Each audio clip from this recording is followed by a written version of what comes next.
Hello everyone, I am Dr. Prachi Kulkarni, fertility specialist, 49 Fertility Center. Today I am going to talk about the causes of bleeding in the first trimester or in the early pregnancy. So after a pregnancy which has happened after taking ART treatment either in the form of IUI or IVF, it's always stressful for the patient that they feel the pregnancy should continue normally, there should not be any problem in the pregnancy, and they are overly concerned or sometimes even too much stressed about some minor things which may happen in a normal pregnancy. So, normal pregnancy may have some sort of giddiness or altered taste in the mouth or malaise kind of feeling, means you may feel feverish, but actually it's not fever. You may feel too much tired or you may feel extra sleepy than otherwise. So, these are the normal symptoms of the pregnancy. Even having a little bit of brownish spotting can be a normal symptom of pregnancy, but especially when it happens in a pregnancy after an IUI cycle or an IVF cycle, patients feel concerned. So, today I'm going to talk about the causes of spotting or bleeding in the first trimester or the early pregnancy after ART treatment. So, the most common cause of spotting or bleeding in pregnancy is implantation bleeding. So, what happens in implantation process is the embryo starts invading inside the endometrial layer and starts getting making new blood vessels and connections to the uterus so that it receives its nutrition. So, when this process is happening, there is an invasion from the embryo side into the uterus of the mother where there might be some amount of blood which may come out in the form of spotting. So this usually concerns the patient. So how do we know this is implantation bleeding? Usually this kind of bleeding happens between your beta HCG test and the first maybe up to 6 to 7 weeks. So this is the time when you may have this spotting. It is in the form of brownish colored discharge and it's very less in amount, like maybe a drop or two, not more than that. Usually it is painless, that there should not be any pain when this kind of spotting is happening. So we know that it can be because of implantation. So how do we know it is because of implantation? When you go for a scan, doctor will do a transvaginal scan, will show you your baby, and doctor will reassure you that there is no bleeding or anything inside the uterus. But definitely if you have concern, you have to approach your doctor to understand better, and to, if any extra medication required, doctor accordingly can suggest you. So what can you do from your side to prevent this? There's nothing which you can do to prevent this, but most important thing is to take your medications on time, because usually these pregnancies we give luteal phase support, means some hormonal medicines to support your pregnancy. So if these medicines are missed or if these medicines are not taken on time, it may cause fluctuations in the level of hormone and it may cause spotting or bleeding.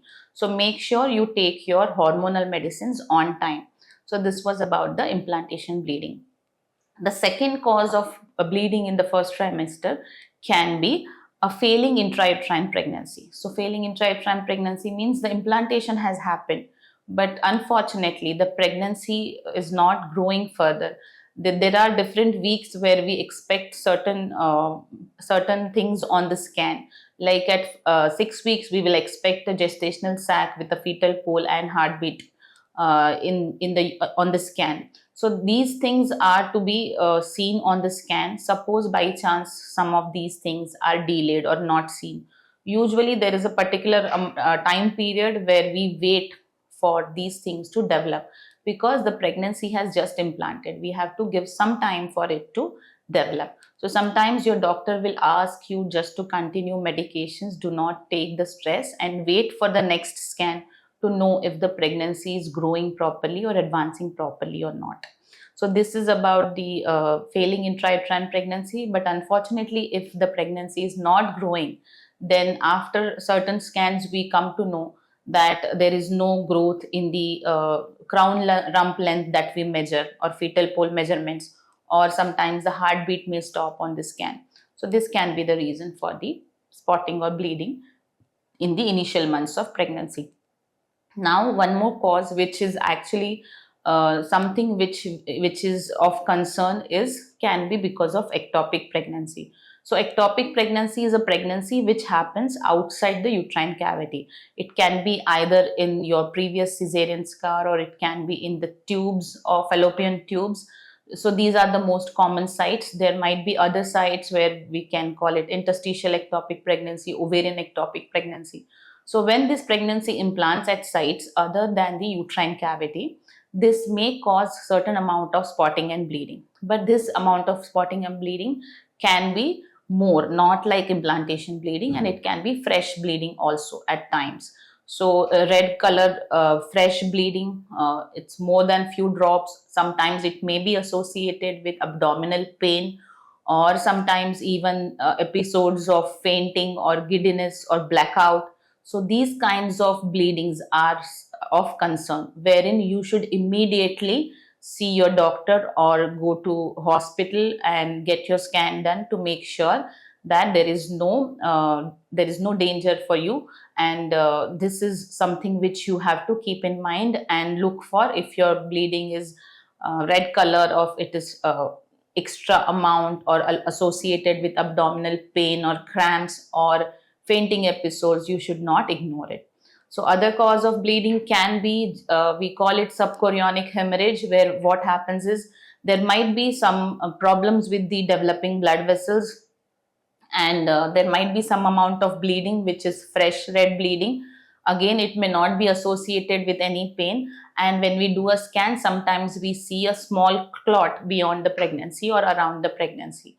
So then your doctor may advise you certain medications to take care of the clot, and usually it should resolve and your pregnancy should continue naturally.